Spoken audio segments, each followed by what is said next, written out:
Welcome to Monday. This is private practice. I get all those words out. We have had some strange synapse problems going on between what comes out of my mouth and what I think I've said today. It's been very, very unusual. I blame yoga. I was fine until I did my yoga class this morning, and then it's almost as if my words are coming out backwards and upside down and all over the place, which was hilarious because I actually recorded a video that I've put up on LinkedIn today. Now I'm wondering how many spoken errors are in that. That could be really quite intriguing and interesting. So I'm interested to see if anybody is able to show up today. We have had a time change here in Sydney, and we are now in the same time zone as Brisbane. Hey, Linda, thank you for turning up today. So the east coast of Australia is now all on the one time zone. There's no more getting confused when we simply cross a border. No more me worrying about calling people at 7:30 a.m. their time. We are all in the same time zone. It is kind of a bizarre thing that we've got going on here when we can, anywho. But that does mean for those of you who live in other parts of the country, whether you're in WA or those of you who live in New Zealand, those of you who are in Europe and those of you who are in North America, we may have some calendar challenges this week. So I have sent everybody who needs to know a Facebook message or an email. Some of you got both because, you know, nothing like over communicating, letting you know what I think has happened with the time zone in your area, but giving you a link to a time zone converter so we can turn up and be at the same place at the same time, preferably not at 2 a.m., which is what I thought was going to happen for someone with what's gone on this week. But no, I was wrong. That's an easy thing for me to do, be wrong. Hey, Tamara, yes, woohoo, we're all in the same place at the same time, in the same country, kind of weird. I've had a lovely weekend. I was very weary on the weekend. Last week was, again, a huge week for me. But I really did enjoy the weekend. And I got through the walkathon. I don't know if you remember, but a week ago I had said I'm putting it down. I have not done this much cardiovascular activity in one go for a very long time. And I got through the 6.5 kilometers. I just walked at a very leisurely pace. Some people may say it was a meander, not really a walk. I don't care. I got through it, and I got through it without a migraine. That made me happy. It also challenged me to think that there's probably a little bit more cardiovascular work I can be doing. So walking, more moving that I can be doing without triggering that exercise-induced migraine, which I had. It's not fun, people. That is just not a fun thing to do. Wow. So what's on the agenda for you this week? I seem to have quite a lot of delivery going on. So what I did today, one of the things I struggle with is planning out all the content. So I don't know if you're aware of how much content I produce in a week. So I have 2 business streams that I write content for. So there's the Joe Muirhead, which is what this is a part of, joemuirhead.com, and then there's Purple Co. And at the moment, I am the chief content writer for both of those. So that includes social media content, that includes video content, that includes blog content, and my brain just went fried. It's a lot of content to produce. So I mapped it out.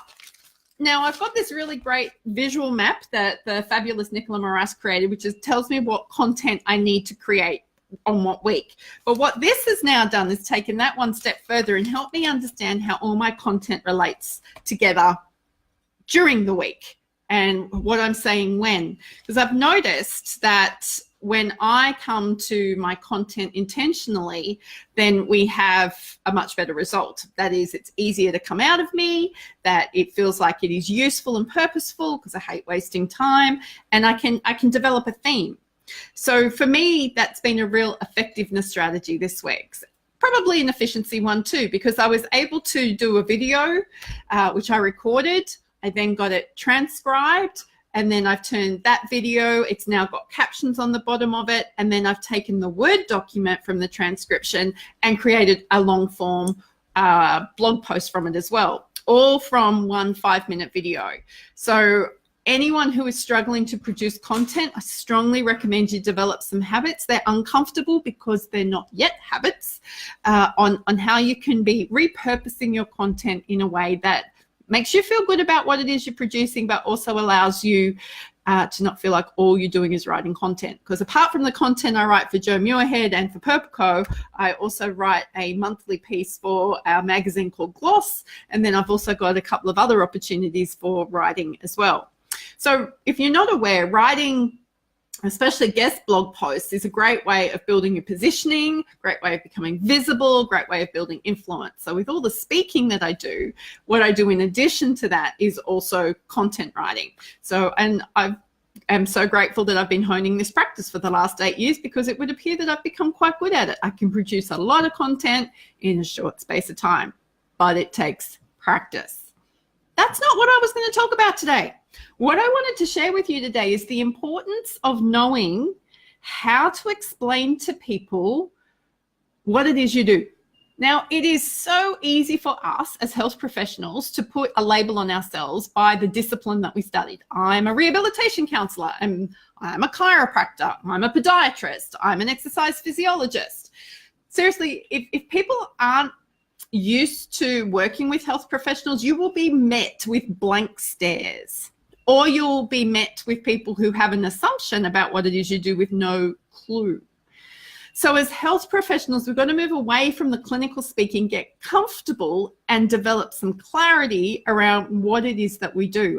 And the easiest way to do that is to explain to people how you help.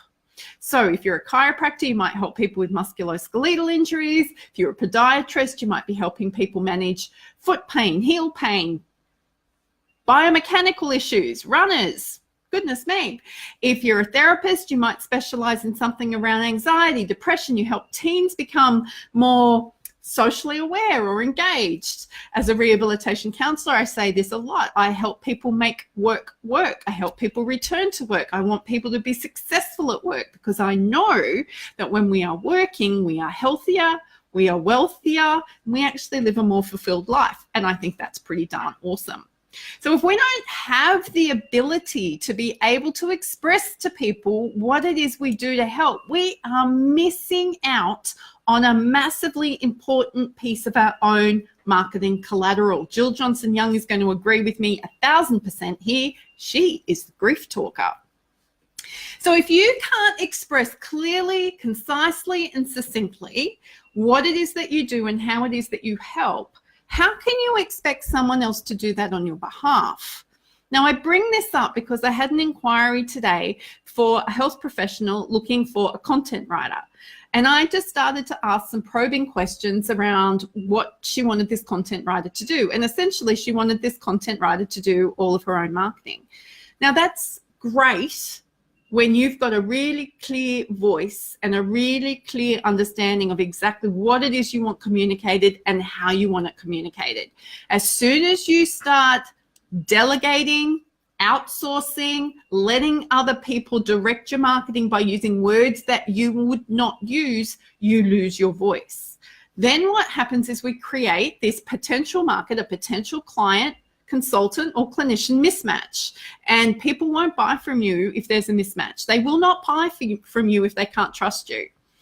So please be very, very careful before you outsource your marketing and your content writing to make sure that you have incredible clarity around your voice, the words you use, the way you speak to people, the way you want people to be represented in any content that is being put out there at all. Now, this all stems back with you having the confidence of being able to express how you help. How can you delegate that to another person if you haven't got that clear? Not everybody understands what an occupational therapist does. I can assure you, I am asked that question a lot. I just start speaking now and assume people have no clue what rehab counseling is. I know I have been in rooms when people have never heard of the word podiatrist. We have such a broad application of the work that social workers do. Who knows how you describe that? Social workers do lots of things. Nurses do lots of things. GPs do lots of things. So until you can get really good at explaining who you are, who you help, how you serve, how you make a difference, you really have no right in asking somebody else to help write your marketing for you. Hope that's okay. That's a bit of a tough love thing today. Tomorrow I'm going to speak into why we need the certainty and the clarity and what that actually produces from a recipient's point of view in terms of what they hear, what they experience when they talk into that. I'm really, really passionate about this because I see so many mixed messages. I see clinicians leaving private practice because they can't make this bit work. We are exceptional at helping people take back control of their life. We need to be able to communicate that to them in a way that allows them to hear it from us. It's in this book. It's chapters 3, 4, and 5 in case you're interested. I know, I recommended it today. Alrighty then, another way that you can learn and practice and get really good at being able to express exactly who you are, how you help, who you serve, the difference you make, is to join my 5 Favorite People Marketing program. No, my 5 Favorite People Networking program. That's a bit embarrassing. But if you can get that nailed and you have some practice, then your confidence in your written content, your spoken content, talking to your team members and your staff members about who you are and who you serve, seriously, it will change your life. I am that passionate about it, hence why I'm talking about it today, because enrollments close this coming Saturday, and I would hate for people to miss out because I'm not running it again this year. All right, so tune in tomorrow where I'm going to talk about why we need to have this certainty and this clarity. And every time you have a conversation with someone where you're umming and ahhing about who you are, who you serve, and how you help, what that's actually doing to the other person that makes them not want to buy you. Until tomorrow, I look forward to talking to you. Go and be your fabulous self.